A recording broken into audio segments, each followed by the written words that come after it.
Hey guys, in this video, I will show you how to create Jira reports. Alright, so let's begin with the video. First up, navigate to your work in Jira. You want to make sure you're setting the groundwork to access your project seamlessly.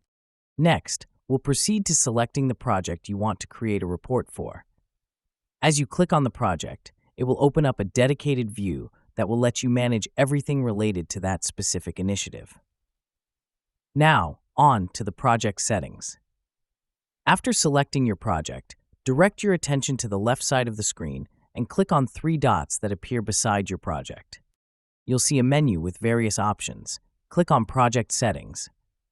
This area is like the control room for your project. Once in the project settings, look for the Features section. Go ahead and click on Features.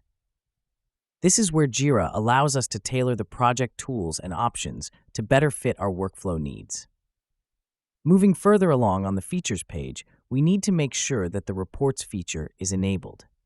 You'll see a toggle switch beside the Reports option. At this point, if it's not already turned on, you need to enable it. With the Reports feature now enabled, navigate back to the project to access reports. Back on the project main page, find and click on the Reports section. This will be situated in the project menu, which is typically positioned on the top right side. Selecting Reports will present you with a list of available reporting options. Now you'll need to decide which type of report will best serve your needs. Whether you're looking into sprint insights, backlog health, or velocity trends, there's a report tailored to your needs. To demonstrate a particularly insightful option, let's look at the cumulative flow diagram.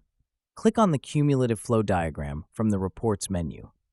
This type of report is particularly beneficial for visualizing the progress of tasks over time. And that's it. So that is how you can create Jira reports. So that's all for this video. Thanks.